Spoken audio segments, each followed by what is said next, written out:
Okay, guys, I'm back with a quick video. Just want to call this video completion video.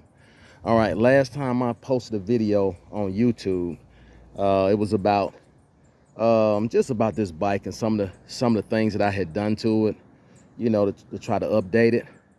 But today I just want, again, I want to call this video completion video. All right, now for those who saw the last video, bike does not look any different, still looks the same. But I have done just a few more things, and I think that kind of took me out and brought me to the completion of the bike. Man, it is a beautiful day out here. Beautiful day. All right, but let's just get back to it. All right, the last time I did a video, what I had done, as you can recall, is I put the bags on the bike, I put the trunk on the bike. I think that was pretty much, some lights. Like I said, I changed out the black wall tires to white wall tires, and kind of rode with it like that for a minute. And I just said, I think this is pretty much where I'm gonna stay with it. So I said, well, is there anything else I need to do to this bike?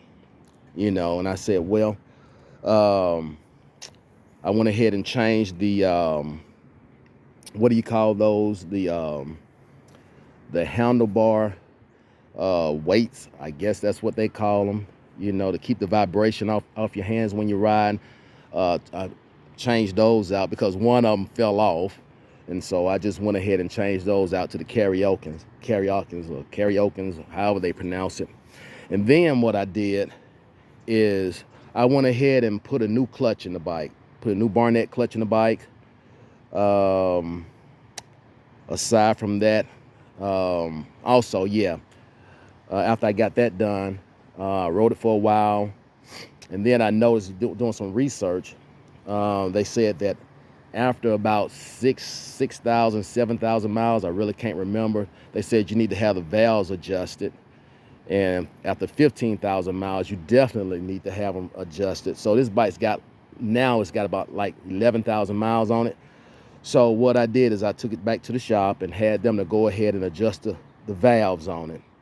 So I think I'm pretty much done with the bike. The bike runs really good. I think I could ride this bike anywhere. So I'm done with it. I said if I was gonna do anything else, I'll probably put a light bar on it. Oh, also, I did add another set of LED lights on it. This time I had them put inside the fender well so you could see the tires, at night. So the bike is really lit up really good at night. That's really all that I've done, and that's really all that I'm going to do. Now, I know some of you are probably saying, well, that's a old bike. And why would you put so much money into, an older bike? Well, let me just tell you the story about this bike. Like I told you before, I bought this bike from a family member. That family member was my sister. And 5 years ago, this was her husband's bike. And he developed cancer. And it was stomach cancer. And he had a long fight with it, and he passed away 5 years ago. He lost that battle, and he passed away 5 years ago. Not only was he my sister's husband, but he was my pastor, and we were really close. And he was a very good brother-in-law, very good pastor as well. And I just couldn't let my sister, because she wanted to sell this bike after he passed away. And it sat outside for like 2 years, and it was rusty. Man, it was in bad shape, because I'm gonna tell you guys something. If you're going through cancer, I've learned something. You'll give away any and everything to have a perfect health. So, and I do understand. I promise you, I really understand, and I miss him dearly. He was a very good friend, But back to the story. My sister wanted to sell this bike, and I just told her, I said, no, no, I'm gonna go, just go ahead and sell it to me. Whatever's wrong with it, I'll fix it, because this was my brother-in-law's bike, and I wanted to try to keep it in the family. And so, that's why I just did what I could do to kind of bring the bike back, because it reminds me of my brother-in-law, and not only that, I just want them, it was a project, and I want them, do something, and finish it and look at it and be like, you know what, that looks pretty good. So that's the backstory on this bike, because I know a lot of you saying, well, man, you could have probably bought a Harley with all the work and time that you spent with that bike. But I eventually will. But before I do that, I want to finish this. And so I think it's done now. I don't think I'm going to do anything else to it but ride it. I ride it for a while, and after I've had my fill of it, I think I'm gonna pass it down to my grandson, and I'll go ahead and get another bike if that's in the plan, and maybe he and I can ride for a while or ride together sometimes. One last thing, on these Cobra pipes, when I finally had the bike put in the shop and had it fixed, I had them to take the Cobra tips off, because they were really pitted up. The old ones, they were pitted up and rusted out. And so I ordered some new ones from Dennis Kirk. And I didn't want the slash downs. I just wanted, some end caps. And I think those look pretty good. I really don't care for the slash downs. Just to fill it in and make it look, original. So that's it.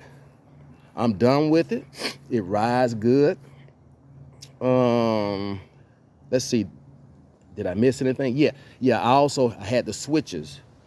I had the switches taken apart and had those cleaned. So I have good connection when I hit the ignition button. So that they did all that. And man, I've kind of gone through this bike as best I could to make it as reliable as possible. I think it is. It fires up. No problem. As a matter of fact, let me let you guys hear it, because I know you've never heard. Let me let you hear it.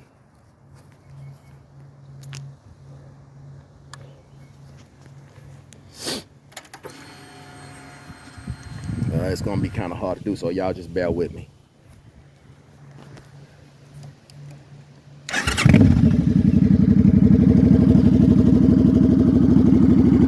Okay.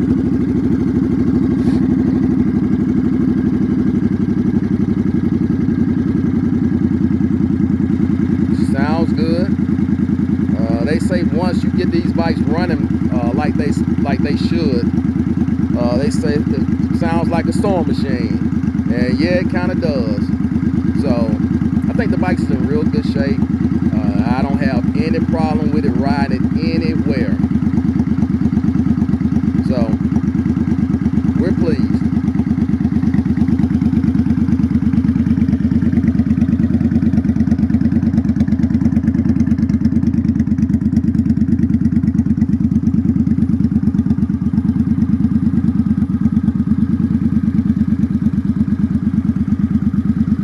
Again, it's 07 Suzuki Boulevard.